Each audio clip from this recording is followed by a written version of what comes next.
Hey everybody, welcome to Booze Hour Live. We are live streaming.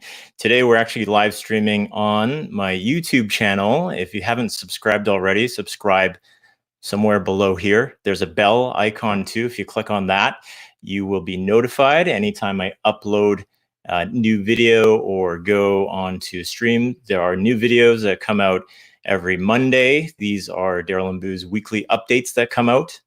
And then we have a couple weekly shows as well. So one of the shows is usually more work related. So currently we're calling it Cloud Edition. And we've had a couple streams in the past couple weeks with some really useful info. We try to keep it pretty tight, compact, but provide a lot of info there. And then we also have something called Community Edition. So today is Community Edition. Community Edition is something outside of my work life, trying to speak with people that have hopefully a positive influence on others. Today we have Jeff Hajner on. Jeff is the co-owner of the gym that I go to. And right now, I think it's really appropriate to have someone like that on because he can talk through things that people are doing to stay in shape right now. I know a lot of people are getting out for walks and whatnot, but I think we can kind of help out with just getting people into a lot more exercise, getting your heart rate up, maybe stuff like that. We can talk about nutrition a bit. And I just think Jeff has a cool story to share as well as far as his background and whatnot. So this is also being streamed to Facebook, and this is the first time I'm streaming this out to Facebook as well. But I thought with Jeff, it's appropriate that he's got kind of the reach that would also be in that space as well. And this isn't so much work related. So we'll stream it out to Facebook and see what kind of interaction that we get on there. Otherwise, I think that's all the updates that I had for you guys. Again, subscribe if you can to the YouTube channel. Check out the weekly updates.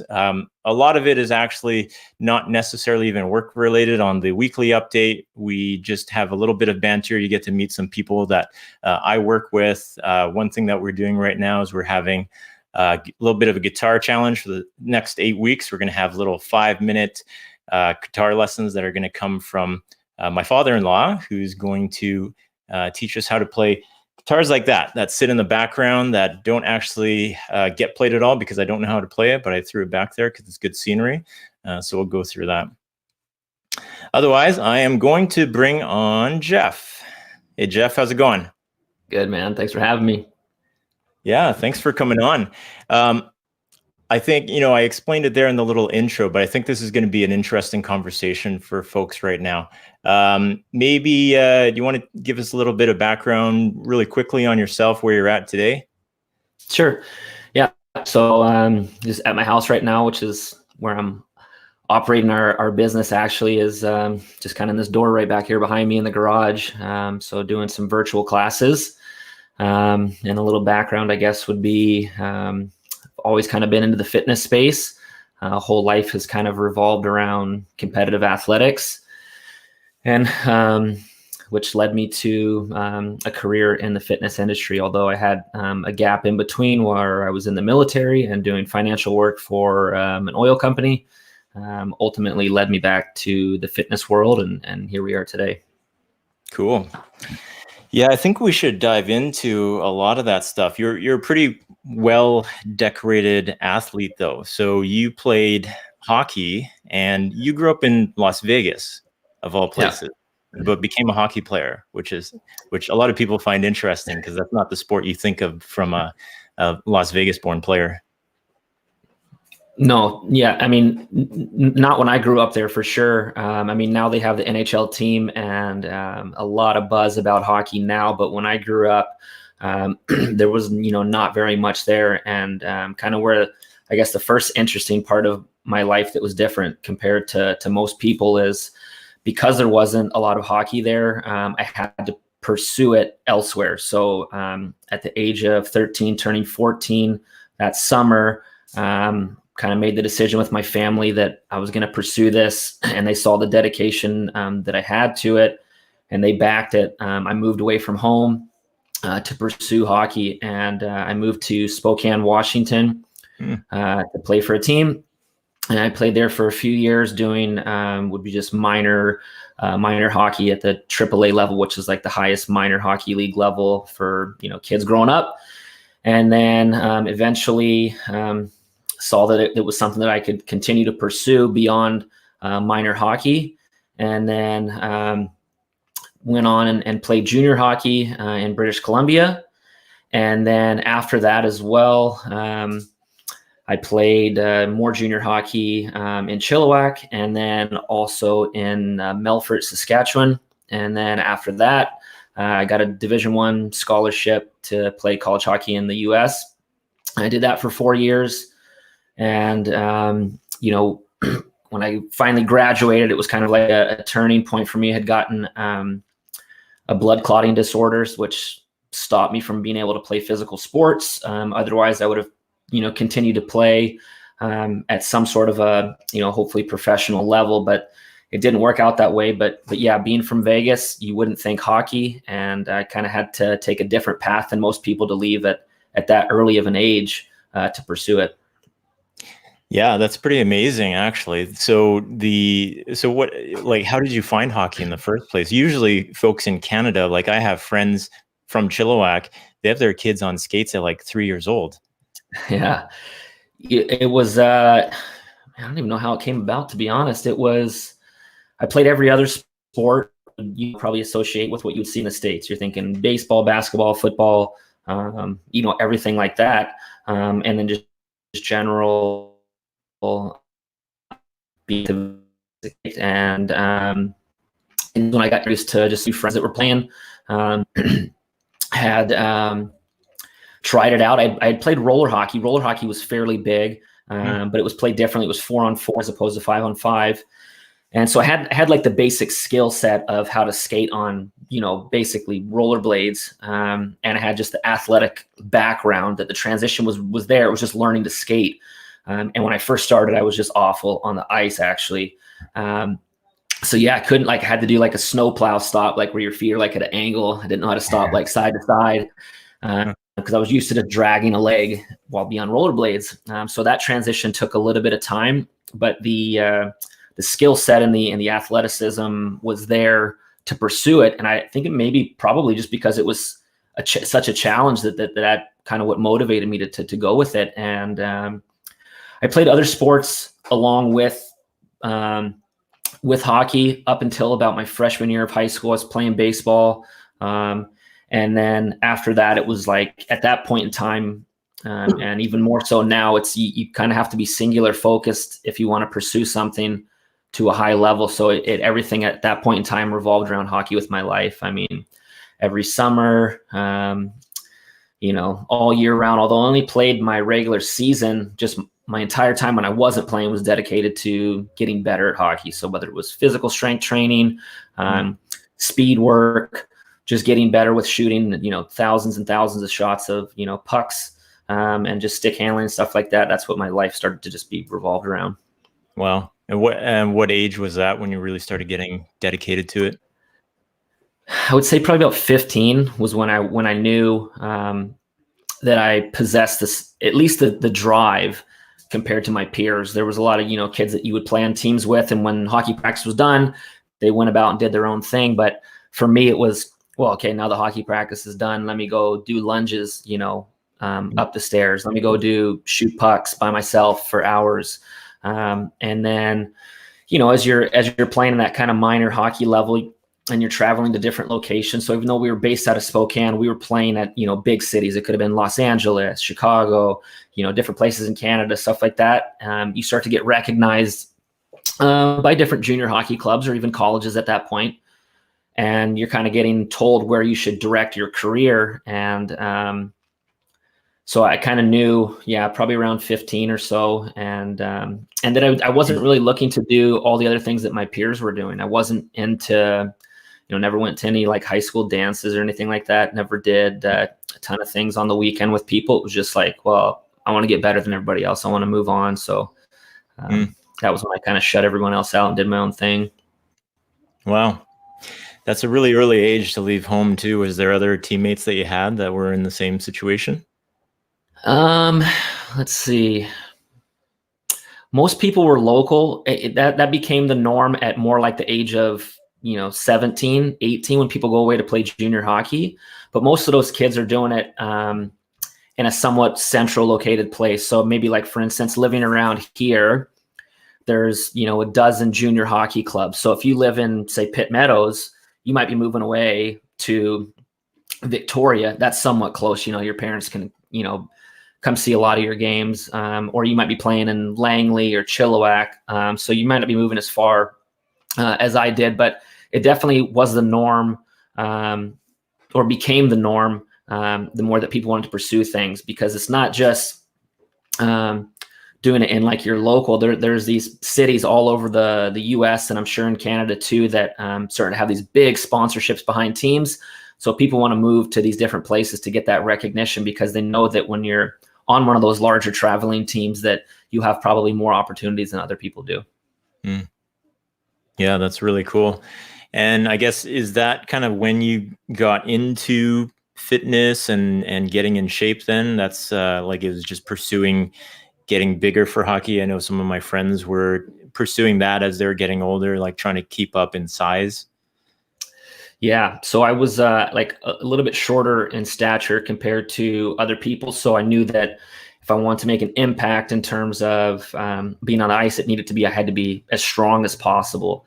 And before hockey, though, my older brother, who's 4 years older than me, would be like reading Men's Health magazines. And that's kind of where I started to get my first little taste of fitness, and having a few certain things around the house, but kind of following, like, any kid would follow their older brother a little bit, and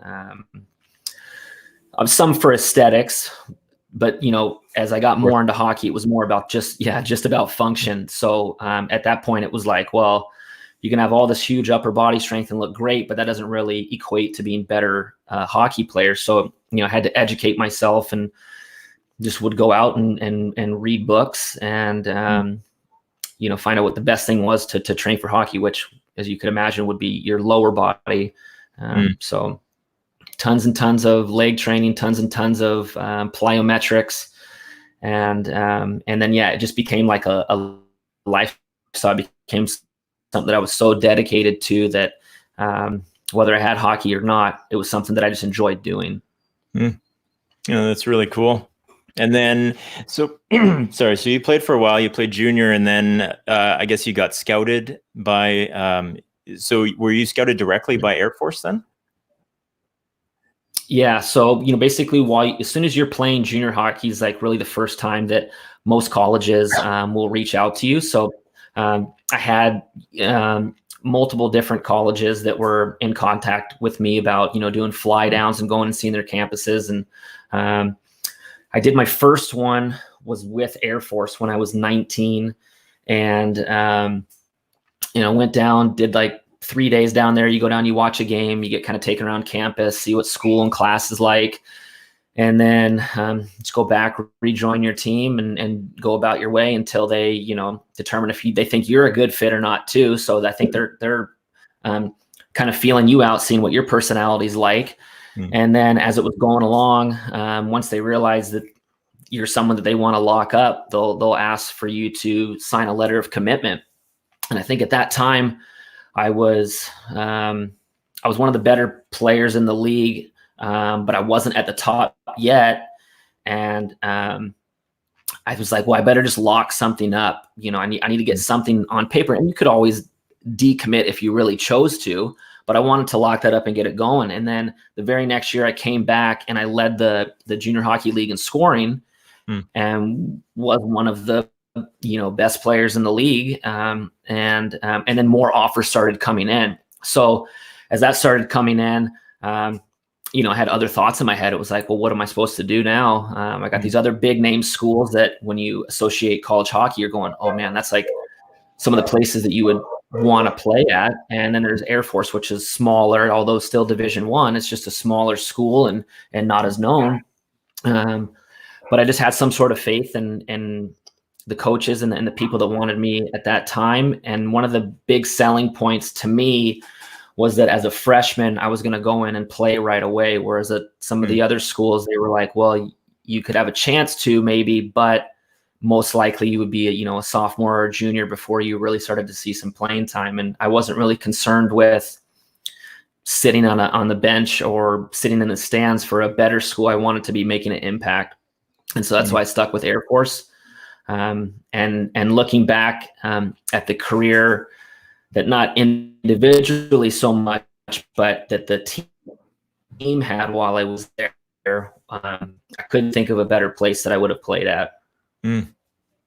Yeah, so you were able to make that impact and get the team to higher levels. Yeah, so like one of the big things is when you're at one of the smaller Division I schools, and you go play against some of these bigger name schools, that you either aren't getting the respect that you think maybe you deserve, and you could have been playing with a lot of these players in junior hockey at the levels below that you were at the same level with, but you kind of just get written off as like, oh, that's the smaller school, that's the one that doesn't get maybe the best of the best. And so it kind of put like this chip on the shoulders of our team, and we ended up having probably one of the most successful careers of a 4-year program from when I started to when I finished of anyone. So there's 6 Division I conferences. Each of them are comprised of anywhere from 10 to 12 teams. So there's not a ton of Division I teams like there is in football. So pretty small organization in terms of hockey. And in my 4 years, we won our conference championship 3 times, made it to the NCAA tournament, which is like the pinnacle of the season, 3 times. Wow. Sweet 16 twice, and the Elite 8 once. And so we were like beating some of the best teams in college hockey too, which like further validated that the decision was right, and was okay with saying that I was at a smaller school, because when it came time to play against the bigger teams, that we outperformed them, which was really cool. Oh, that is really cool. And was education-wise, was that still a priority while you're in Air Force? Were you looking to get a proper education there? Was it more for the athletics? Pretty much at that point, I wasn't the best student, and sometimes I'm like ashamed to admit that I didn't put in the effort that I should have in school, like all growing up, like middle school, high school, college, like all of it. Just wasn't interested.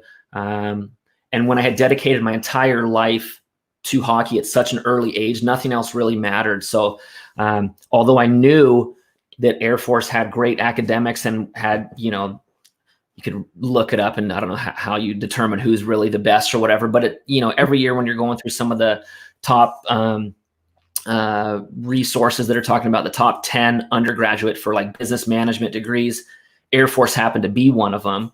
And I was like, if there was any one subject that I was interested in, it was business. So although while I was there, I got a Bachelor of Science in a multitude of other things that we had to study there. Those were things that I just barely hovered at the NCAA eligibility line of like a 2.0. But when it came time to my business classes and like, finance, accounting, entrepreneurship, like those things I was like into, and I did put the effort into those.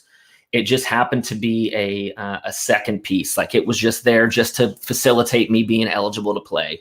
Yeah. Okay, cool. And so after Air Force, so you were mentioning actually, so you got a blood clot, and then you weren't able to continue on with your career as fully graduated into flying? That's correct. So what happens is you get there's 1,000 people per graduation class, and roughly 50% get a pilot slot. So even though I hovered with like poor grades, poor at the mid-range level, I was eligible to be in the top 500 to get one of those slots. So they take into account your, how well you are as a military leader, potentially, how well your education is, and how well your athletics are. So from like a leadership and an athletic standpoint, I excelled. From an academic standpoint, in the middle. So luckily enough, I was able to get that. And then, so I was going to be potentially go down that track, and then had gotten a blood clot, like you're saying, and so I had to go on blood thinners, and I was on those for almost almost 10 years before I was able to finally get off of them. And when you're taking medicine like that, they don't deem you as an asset because you can't go to forward deployed locations. So pilot, obviously you're going all over, so can't do that. So you get put in needs of the Air Force, and needs of the Air Force at that time was finance. And well, it matched up with my degree in business management and accounting. So it was like things that I was, capable of doing, could have learned it even if I didn't have that stuff. But that's really put me in, and that's kind of where the track shifted. So if you had been a pilot, you would owe 12 years of military service. And then if you're going to be just your regular Air Force commitment, you would owe 5 years. So all of a sudden my timetable shifted drastically. Whereas if I do 12 years, I'm 8 years away from retirement and the 20 years, so to speak. Great pension, all this great stuff. When I had the 5 years, I was like, well, that opens up way more opportunities. So I was on pace to do five years and then just get out after that, or you could re-sign up. So, I just stuck around in the Air Force doing financial work. And then every so often I would have episodes with my leg, which is where the blood clot was. And so I would go get checked up. And then I eventually had one time where I went and it was bad enough for them to say, well, this is something that we just can't keep you in the Air Force for. So I had to go through some evaluation process, and they determined that I was unfit for duty. And, I got a severance package and they let me go on my way. And at that time I was, without doing the pilot thing and getting put into the needs of the Air Force, I was already okay with being done with that anyway. So the timetables kind of worked out, I think in the right direction for me. Oh yeah. Interesting. So even though you weren't having to be deployed, they still put you on that, even though you were doing finance stuff. Totally.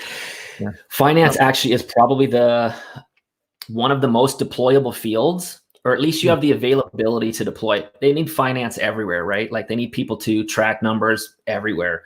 So that was one thing that was great about the finance field, was that when I I put in for different places to be stationed, it was anywhere in the world.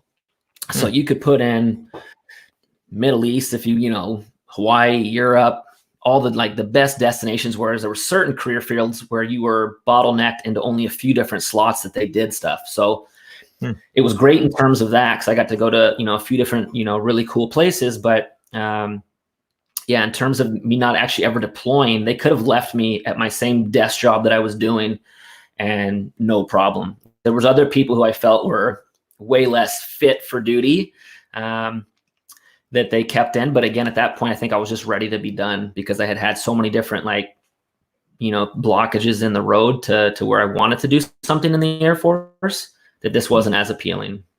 Which places did you get deployed to? So there was multiple spots. So sometimes they're not really permanent. So you're there for small different periods. So anywhere from 3 to 6 months. So my home base was Boston, Massachusetts, which if you're a sports fan, it's one of the meccas of places to be at, right? You got Patriots, Bruins, Celtics, it's Red Sox. You got all 4 major sports, cool place. It's a major city without the major city vibe. So that was where my home base always was and was going to be. And then you would do these little, small assignments. So I was able to go to Germany, let's see, where is it? Texas, Alabama, Mississippi. So some of those weren't as cool as you might think, but there was definitely some cool stuff in terms of being able to go overseas to Germany, which was sweet. And then, when I first graduated, my actual first assignment was Hawaii, which is everyone puts in for that. Anyone that has the option to put in, they put it in. How I got it was and the commander of that place was a former Air Force hockey player as well. So where I was going to go once I was going to be done with my schooling and stuff. And then, I don't know. I mean, if whatever happened at that point, I can't exactly remember, but say that again. He just wanted you for his rec team. Yeah. And believe it or not, they have quite a bit of hockey in Hawaii. Yeah. And so he and I talked about, he was like a 3-star general. So like Oh. never talked to the guy, but just having the brotherhood of the hockey thing was able to get me cut into the front of that list. And then when I got put in the needs of the Air Force, the needs of the Air Force thing trickled me down, and Boston was on my, would have been on my list anyway of cool places. So was really fortunate with that. And of all the places, like when I went to Germany, that was the coolest because while I was there, I was just basically working with like an all civilian, group, and I was doing some like kind of initial early exercises. It was a lot of free time and a lot of exploring around different countries throughout. And had it not been for all those other stoppages, that might not have ever happened either. So I kind of lucked out in that regard too. Oh, that's amazing. So, I mean, one of the qualities that I really appreciate about you, and I think a lot of people get when they go to the gym, is your just your leadership style, I think. And is that something that you developed through hockey or through Air Force, or I guess both in terms of Air Force? Totally. Yeah. I would say like I was just maybe a natural born leader a little bit. I can think back to every sport team that I played with, and every hockey jersey that's, given to you at the end of every year, still in my parents' house. Every one of them, I was, the captain of the team. And I didn't like set out to be the captain. I just through my actions, I think I just became that to people. And the first thing that I noticed that probably gets most people's respect is just hard work. Whether it was showing up first, being the last one to leave, doing more. If we were doing sprints, I wasn't just running to the line, I was running past the line. Just seeing the effort every single time you stepped on the ice, or whatever sport it was. Every time that there was something, it was to the the best of my ability every time. So it was nothing's ever been 95% or anything. It's just 100% at all times, and always trying to achieve the absolute maximum. And so sport was probably the best way that it was continued to develop, was just by being captains of teams. And that's, from early ages with young kids. It's maybe not as much then, but specifically, when you get into those traveling teams, when I first moved away from home, and then captaining, the junior hockey teams, and then captain in college as well, that's when, people are old enough to make their own decisions, but they're following, what your lead is. And I've kind of always been more of just a quiet type that just goes about my business and just does the work, and that's it. And then in Air Force, like the idea is that when you get in the Air Force, you become an officer. And so an officer is in charge of leading troops. And so they're trying to develop leaders at the academy. And then so as those things, a bunch of other leaders from other, didn't have to be people that were athletic that came to the academy or not, but as those people came in, everyone was coming in to be some sort of a leader to units when they got out and graduated. So I developed and honed those skills a little bit more. And it probably helps also that, while I was under command in the military, I had leaders above me that helped shape how I wanted to be once I got into the actual physical active Air Force world, and then into the corporate world. Yeah, I think you hit the nail on the head. Is your leadership style, from what I can observe, it is all about exemplifying what you want to see in other people. It seems like things when you're expressing how we should be training is exactly how you would train. So, I think we've talked about this before, but during training, you're always trying to do things properly. This is a big thing with CrossFit that people have a pet peeve about, is they see technique in CrossFit and they see people kind of slow down and get tired and they get lax on their form and stuff. And one of the things that everybody observes you do, and you ask of other people, is having that good quality and form the entire way through. And it's something that you always show other people by the way that you address your own training as well, it seems like. Yeah, absolutely. And it does get that kind of bad picture from other people, because you could, go search CrossFit and see some really poor form out there. But whether it's that or if I'm asking people to eat certain foods or whatever. It's all coming from a place of something that I've experienced, and I live that lifestyle like on a daily basis. So it would be, unfair for me to ask these things of other people if I wasn't doing it. And, I'm definitely not the best at everything, but I'm striving to do things, the right way all the time. And if that means people follow along with that and can gain some sort of improvements by that way, then I'm going to keep doing it that way as well. Yeah. So we started to touch on CrossFit a bit. At some point through this journey, you're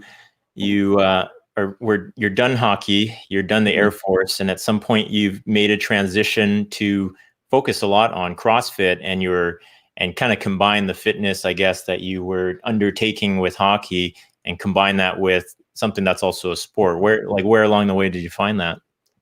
Yeah. So when I got done with the hockey, I kind of at that point, wasn't actually in that great of a space, because at that point in time, it was, bulk of my life was put into the hockey thing. And then when it gets cut short, you go, well, what am I going to do now?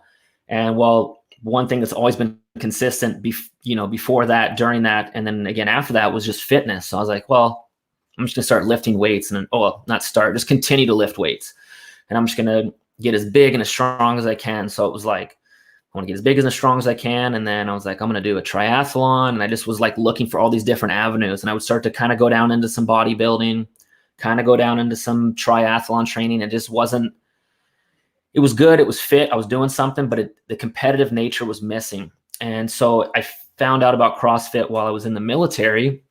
And it was just a person who was in my unit asked me if I would be interested. And I was like, sure, might as well. Didn't know anything about it. Never researched it. So I went and did my first workout. This was not in an affiliate, so not an actual gym. It was just on base. And he had the CrossFit.com workout. And the very first one was, I remember the workout, 5 rounds, 400-meter run, 25 overhead squats. The benchmark workout is Nancy, is what it's called. And at that time, I was not super muscular, but I was way bigger than I am now. And he whooped my butt, and I didn't like it at all. So I was like, CrossFit, it sucks. This is stupid. At that point, I was at the pinnacle of hockey. That got cut off. So I just assumed I needed to be at the pinnacle of anything else I did. And it was a bad attitude. It was just, I didn't like to lose. And so I gave it another try, and slowly getting a little bit better and doing things. And it wasn't until my second or third year of just doing it kind of here and there at the gym that I went to an actual affiliate and did my first real taste of it there. So that's kind of how I got into it. And as soon as I started to feel that the competitive vibe that got cut away as soon as hockey was done, I felt like, oh, hey, I'm going against this guy. And then I found out that you could do these smaller local competitions. So I started to do those things, and I was like, okay, this is getting me alive again. I like this. And then I just went all in, like I would have the same way, 15, 20 years prior with hockey. Was like, well, I can pursue this. I think I'm going to be okay if I work really hard at it. And then it just kind of consumed my life to a certain degree. Sometimes not for the best, and in other ways it led me to a passion enough about CrossFit to start the gym. Yeah, that's so let's fill in a couple of things here along the way. So you eventually acquire a gym. Along the way, you got married and had a kid as well. Yep. Where did those fit in? So that actually bridged after I was done with the military. And when I got medically discharged, I kind of, at that point in time, was like, okay, I'm making some okay money. I like that kind of lifestyle. I want to continue to make money. So I'm like, I got to get a job. I had right away, I got to get a job fast. And so my father had worked for a company called Bechtel. It's one of the largest engineering and construction companies in the world. And I was like, well, it worked for him. He moved his way up the company. I know what my upbringing was in terms of, financial security and doing these great things as a family. I was like, well, I want to provide that, for my family when I have it. So I went out and got a job with that company, not unknown to my dad at the time. It was like, it was on my own accord. I went out and got it. And so I started doing financial work for them, and scheduling, and just kind of understanding how a company, runs and operates from, the original engineering of design all the way to the project getting turned on. So during that time, I was living in Houston, Texas, and I was working on a project that was based out of Australia. And so it was like a liquefied natural gas plant that they were, building. And during that time, had our son Thor, and then we moved from there because I wanted to be close to family. So my parents now are living in Washington State, and my wife Christy, her parents living in Coquitlam. So like we got to get as close as we can to them so they can be involved with their grandchild as well. So moved to Washington with my company, just relocated to a different project. And then did that for a couple years as well. And from that point, I think it was 4 years in or so to that company. And there was no passion. It was great. It was good money. I was doing like what I would, you would assume is kind of like the steps as a person who's got a family. Does the family, gets a good job, moves his way up in the company. But just the passion wasn't there. And I've usually been someone who just follows their passion and their gut. And I was doing stuff that I knew just wasn't for me. So you left everything and go to purchase a gym with, let's call it moderate membership at the time. No guaranteed income, and pick up the family, sell everything, and move up to Canada. Looking back on it now, I'm like, man, that's probably a risk. If I had to do it again, at least now at this age and this stage of my family, I wouldn't have done it. And then also just kind of the upbringing that I had would always be, be stable, do the right thing, stay with the company, build your way up, because my father's era, that was the right thing to do. Is you get in the company, your college degree matters, you move your way up, you retire, you can build up a lot of money and have a good life. But it wasn't something I was passionate about. And so an opportunity came up, and, my wife and my brother-in-law and I, we purchased that existing gym. When we purchased it, there was 34 members of the gym, and won't get into how the numbers were set up, but it was barely enough to cover the rent of the existing lease. And the existing lease also had storage, as you remember, in the back that was being subletted to another company a couple bays down. So when we took over, we, booted that person in the back. So we were now on the hook for the whole lease. And another bold move. Bleeding money every month. So luckily, though, I had the financial background and savings to kind of support that as we had those early phases going on. And then, my wife worked for her mom-in-law, so she was making something on the side to keep us afloat. And then my brother-in-law, the other partner, Nick, he was still paving and doing construction. So everyone was doing enough to just exist, really, just pay. Well, for us, it was no mortgage. It was just rent. And first off, it was rent free at my brother-in-law's. And then it was rent at my sister-in-law's. And then before finally, eventually having the business continue to grow to a certain point. So significant amount of risk, no guarantee that it would have done anything. And it was just, I'm going to give it a few years. And if it's stagnant, it's not going anywhere, then at that point, it was like, I probably would have to do something, especially because 1 year in, we had my daughter, Canella. So then another mouth comes in that you got to feed and take care of. So there was a lot of stress and pressure to get the business to a point that was sustainable. And so for the first year and a half, Nick was still paving. Christy was obviously taking care of the kids and working at her mom, so she wasn't even on like maternity leave or anything at the initial start of it. And so that left me up to basically run the gym. And in the early phases, it was, 5:30 a.m. would start and be done at 8:45 p.m. at night, which is what I signed up for, and which is what I knew. You read about or listen to stories of successful entrepreneurs are like, it's 7 days a week and here's your hours. And there's, very minimal return early on. But again, looking back, here we are 5 years in now, and I'm looking back and I have, established a gym that has we have established a gym that has grown to, 200 members in the community. And then we've expanded from that smaller space, 3,500 square feet, to 7,000 square feet, and continue to grow and make kind of a mark in the Lower Mainland, BC, almost province wide in terms of CrossFit gyms. Yeah, I gotta say, I've been to a number of CrossFit gyms around British Columbia, especially, and some in the States as well. I think the States is an exception because some of these towns, I don't know what the price of rent is at some of these commercial spots, but they will be able to afford like enormous places. But in BC, rent prices are a little bit different, and it's a huge facility.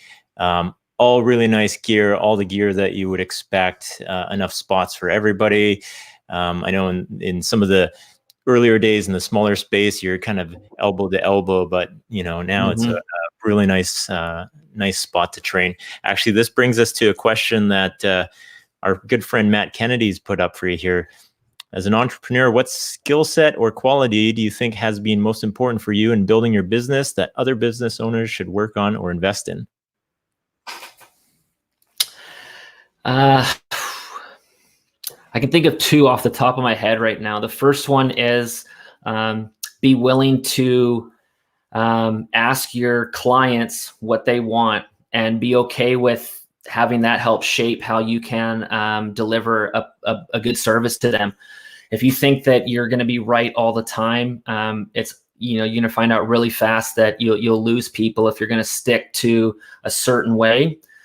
So a lot of times we've had surveys or comment boxes where we've let people, give input, what they think we should be doing differently. And there's certain things maybe that I would say I'm not going to maybe budge on. And one of those places might be like the programming.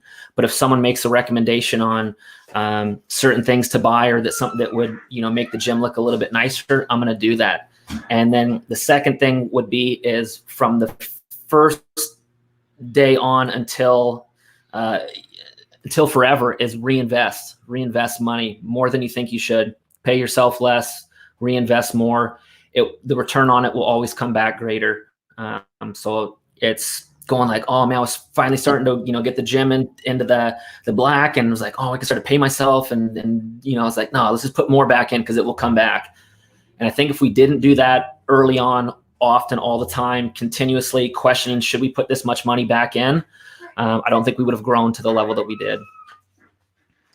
I totally appreciate both of those things. Like the surveys that come out at the gym, they always seem like they're asking for specific things that, maybe not everything everybody asks for goes into place, but you can see those things shaping the gym and people just generally being happier with what they get out of the gym. I would say too, like a CrossFit gym is a little bit different than your regular gym because the membership fees are higher than a regular gym, but everybody's got to keep in mind that they're group classes. So if you were to look at spin or yoga, they're similar prices because there's an actual instructor there directing you on stuff. It's not the gym model where, hey, it's $15 a month and we expect 10% of you to actually ever show up at the gym. Like everybody makes use of their membership and the community is really strong. One of the things that I did want to touch on, most of my viewership for Booze Hour is going to be IT professionals and sales professionals. right now, at least for sales professionals, we're usually out and about walking around and stuff. IT professionals, and I had a career in that before I shifted into the sales side of things, is usually at their desk a lot. And right now, everybody's probably at their desk quite a bit during the day.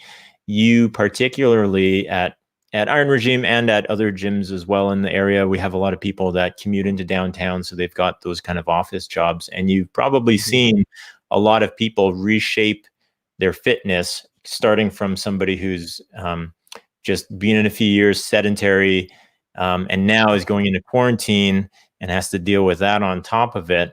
What kind of things have you seen work for people as far as getting fit from here? Well, from the perspective of someone who's maybe new is, and maybe looking to start into some sort of fitness routine, is not setting the unrealistic expectations. So saying like, oh, I'm going to start working out 5 days a week and I'm going to eat really healthy and I'm going to run 2 days a week, you're probably setting yourself up for failure. You need to start with just like small micro goals. Like my goal this week is I'm going to do 2 things physically active. One of them could just be as simple as a walk. And one of them could be, I'm going to, maybe it's watch something on YouTube as far as some sort of lunges or squats, some sort of circuit. There's a lot of information that's out there. So it's setting like a small goal, and then being consistent those 2 days for a while to where that goes, oh, that's no problem. That's just a guarantee I'm going to get those 2 days in. Then it goes, well, let me add a 3rd day in, and slowly those things start to kind of just become a routine. So don't set your too high. Don't set unrealistic timelines as to when you need to lose a certain amount of poundage or weight.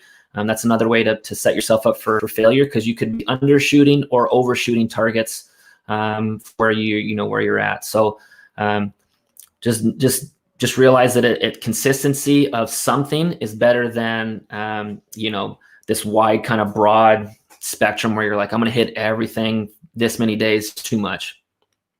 Less is more. Yeah, totally. I think I've probably witnessed it a few times, even at the gym, is we will encounter a newcomer. Although some of my views might be skewed because I go to the 5 a.m. and so some people might just not want to wake up at that point. But that you see, try to make it a little bit. They can get there early enough, but maybe they've come out a little bit too hot. And it might be discouraging to try to keep that up for a while. I know when I started too, and I didn't have the option of going 5 days a week.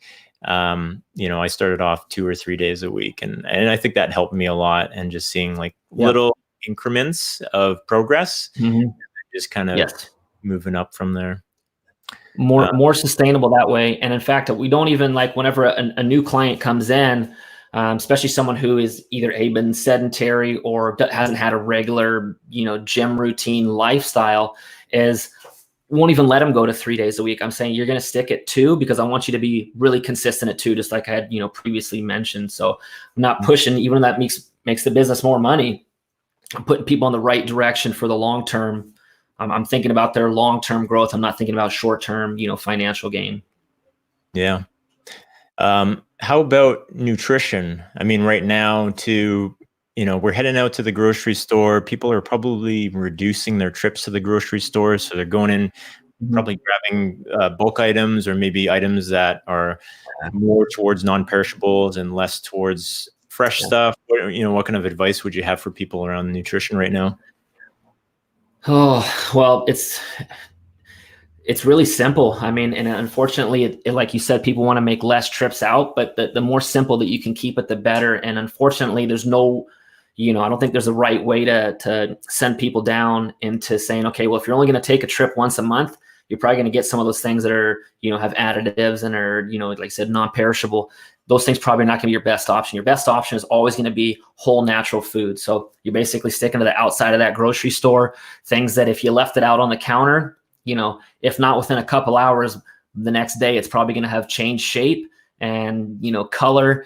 And that's something that is just an easy indicator. So, right. So like fruits and vegetables, meats, And then, depending on what your activity level is, then, that's a further discussion about how much and what types of carbohydrates you should be having. So the best thing you can do is try to, again, just stick to that same principle of just eating whole foods that are real. And again, if you're, trying to limit how many times you go to the grocery store, well, then you got to also weigh that in terms of, well, I know that I'm going to be getting things that maybe aren't as good, and you got to be okay with, maybe you're not putting in the best fuel into your body. Mm-hmm. Yeah. And I mean, I probably shouldn't pigeonhole everybody into that scenario too, because we do have a lot of options with Spud delivery. You can get that at your place every week. It's really, I think the delivery services have started to calm down a bit. So you can like a Save on Foods delivery and get that brought to your place. And Save on, I find it's not as fresh as maybe heading straight to a farmer's market, but it's still, really good produce as well. Totally. I mean, in addition to eating the right healthy whole foods, is another one you've seen me a couple of times already, is water consumption. So during this downtime, people are spending more time at home. They have access to food significantly more available than if they were maybe in their office or whatever their work setting may be like. So a lot of times people are probably finding, well, I'm near the kitchen. I could grab something now. I feel like I'm hungry. So one of the easiest ways to combat that is just by having your stomach being full, and that can be through, drinking adequate amounts of water. So an easy rule of thumb, and I bet a lot of people would be way underneath, would be if you took your body weight, 50% of that, take that number, and that's the amount of ounces that would be like at the bare minimum of what you should be drinking. So I weigh 200 pounds, so 100 ounces of water a day. Those shaker bottles are, 20 ounce. I need to drink 5 of those at a minimum. And then if I'm doing physical activity or working out and stuff, significantly more than that as well. So adequately drinking water, and everyone has their phone on them throughout the day. So I use it twofold. One, I have reminders of when it's time to eat. So that's when I go eat. And then I have just reminders that will tell you it's time to drink water. So put one of those down. I got to get 20 ounces down, get this down. It doesn't mean you have to go chug it, but it means it's just reminding you. So people can be using their phones for a lot of good too. Yeah. And now, so during quarantine too, all of the members at the gym, obviously the gym is, the doors are shut for the time being until the restrictions are lifted, but everybody's still getting in their workouts because you guys are still producing programming. In fact, you guys are producing even more programming for members at this point. So regular programming, body weight only programming, and dumbbell or kettlebell programming as well. And you guys are doing workouts over Zoom, so we still get that feel of multiple people interacting. It's been neat because myself and Helen, we never get to work out together, but now we are getting to work out together, and I can see other couples over Zoom as well getting to work out together. But that seems to be pretty effective at this point. I can see a lot of people getting lots of their workouts in. Totally. And I think the community has rallied behind our gym so much. It makes it easy to want to do everything possible to provide value for those that are still supporting us. So that's why we're doing those 3 different workout programs. There's people who do have, at home gyms that we want to continue to program so that they can do things that they have access to. We want to do the bodyweight ones for somebody who maybe didn't want to borrow equipment, and they can still get a great workout in. And then the dumbbell ones are centered mostly around the people who borrow the equipment so that we can get that interaction and engagement. And they've been fantastic. Yeah, not only for that exact reason too, because the same with my wife is we don't get to work out because one of us is usually coaching, vice versa. But now we get that opportunity to do that. And, she's even saying like, I think we need to buy some more stuff for our garage so we can do this more often. And I completely agree. So it's been good that it's brought us a little bit closer. And then just doing the Zoom workouts has given people that face-to-face interaction, that we would normally get in the gym in a virtual setting. And, is the workout as good as at the gym? I don't know. It's all effort dependent, but at least it has that feel that people are missing. But I do believe that as this transitions out and the gym's able to open back up, hopefully here in the next, 4 to 6 weeks, would be that there's going to be people who could still benefit from this type of a service. So I think you're going to see a lot more of businesses starting, or maybe people who are willing to be like, hey, you know what? I don't need to commute 30 minutes to the gym, spend an hour and a half there, commute 30 minutes back, when I could just go downstairs into my garage or into my living room and get my workout done in 45 to 50 minutes and just be done. So I think you're going to see a lot of people that'll be offering that. And I think there'll be multiple different ways. Some of them will be just like here's a free YouTube one and people can just follow someone else working out. And then I think there's gonna be the ones that are like this. Maybe not Zoom won't be the platform. I think there's gonna be other platforms that will come out. Actually one of which I'm slowly actually working with somebody on, so that you can provide this interactive service. So it's not virtual and that I'm just watching a screen. I get feedback with a person live. So I truly believe you're gonna see a little bit of a different shape to the fitness industry going forward. But I do think things will also go back to the way they were as well. They'll just be this new avenue. Yeah, and I can say too, like I'm one of those people that have a full CrossFit gym in my garage with every bit of gear except for maybe the treadmill. And we don't do the barbell workouts. Like we love doing the dumbbell and kettlebell workouts. We get to do it together, and we get to do it with the people over Zoom. So that's a big part of what keeps us motivated. And there's a time set. So we're like, oh, we have to be in the garage at 6 p.m. I got to make sure work is done for the day. Kids have some food in front of them, and then we can get out there. So I think there's a lot to being, whatever the workout is, being able to interact with you as a coach or Christy as a coach. That's a huge part of what keeps everybody going. Absolutely. And one of the things I think, hopefully not for, losing business from Iron Regime, because I think people do want to go back to the gym, but I think that, there's something I've learned as someone who spends a lot of time, although doing the business, I do spend a lot of time working out still because I'm trying to compete in CrossFit. I'm realizing that 50 minutes of work a day is not only keeping me fit, it's in some cases getting me more fit to a certain degree. So, I think it's been good for me, and probably will be good for my family, because I maybe won't have to spend as much time doing a certain amount of things, realizing that, hey, in 50 minutes, I'm getting more than I need to. I don't need to spend 2.5 hours every day or 3 hours every day doing some of the things that I'm doing. So, from my standpoint, I'm benefiting maybe just as much as everyone else who is still staying active and stuff like that, as I'm starting to make the realization that I probably don't need to be doing as much as I think I do to stay fit. Yeah. Let's talk about that for a sec too. You're very accomplished in hockey, but also very accomplished in CrossFit. And I'll preface this by saying there's a lot of people that go to CrossFit competitions and they're having a lot of fun doing it. And it's not necessarily about trying to be the best for some folks out there. Like a lot of people just want to push themselves and see what they can get out of their body, which I think is great.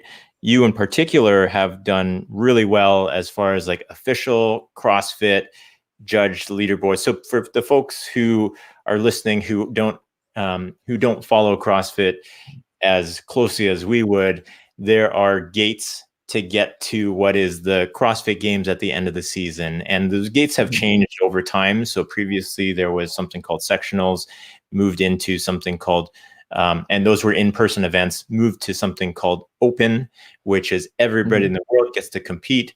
They get scored by people at their gym and by judges, and then they submit their scores. And then the cream of the crop move on to regionals.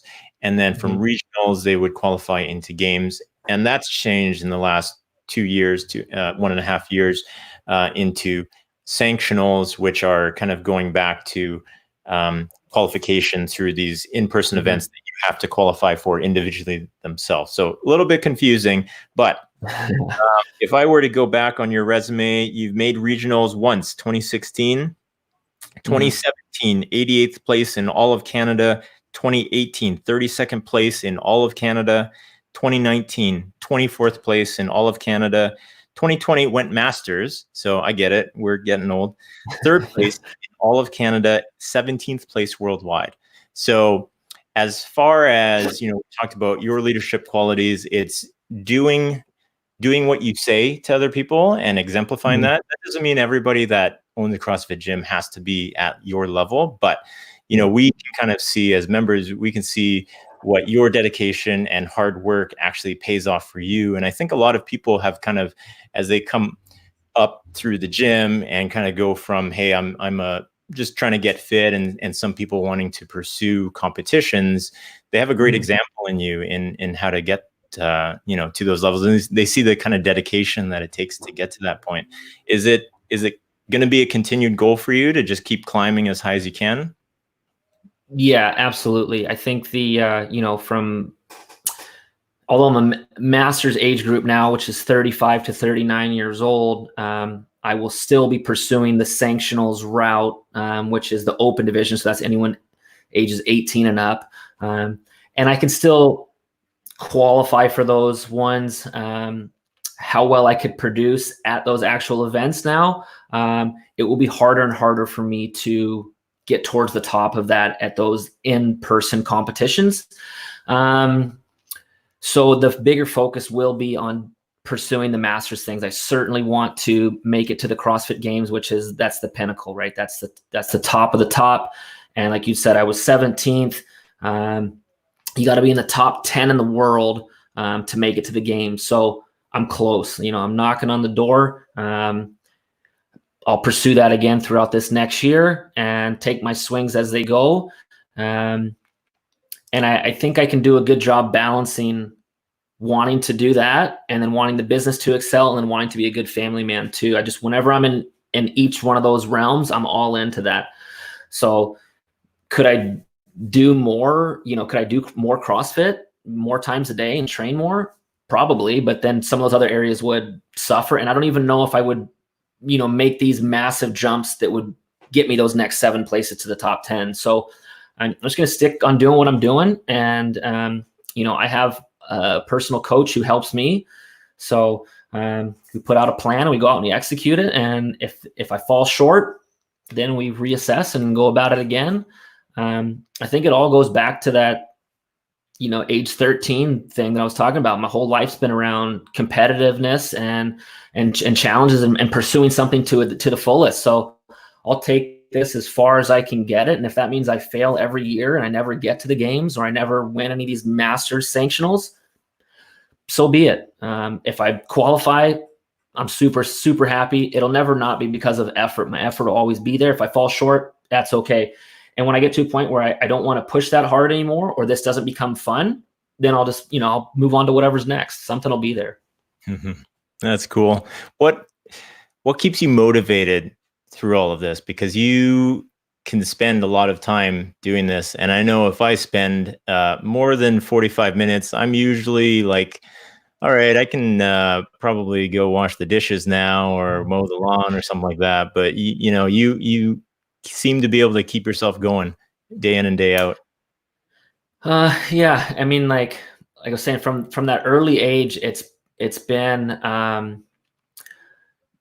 just me and me, like hanging by myself, not a lot of friends, not a lot of people, doing what I was doing. So I really just began to enjoy being solo, and not outgoing or anything like that. I just really enjoy doing my own thing and the process. The process is what gets me excited.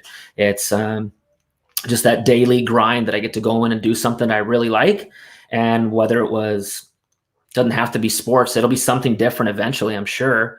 It'll be that same thing. I'll have this, goal that I'm trying to get to, and I just get to knock off each of those little steps as I go along.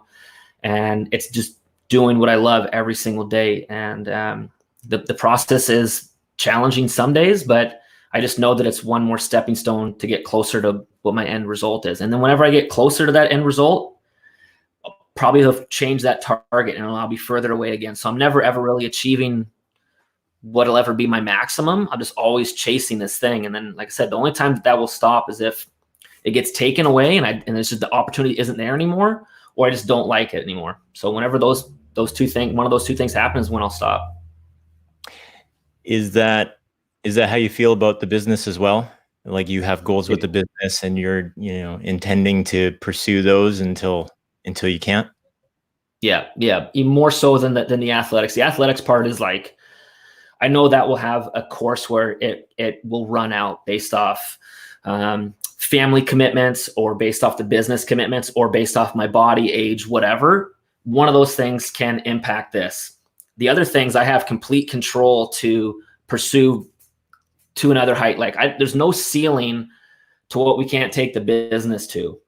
There's a ceiling to what I can take the fitness and stuff to that will eventually run out. The business thing has a greater height right now, or a greater trajectory than my CrossFit career can.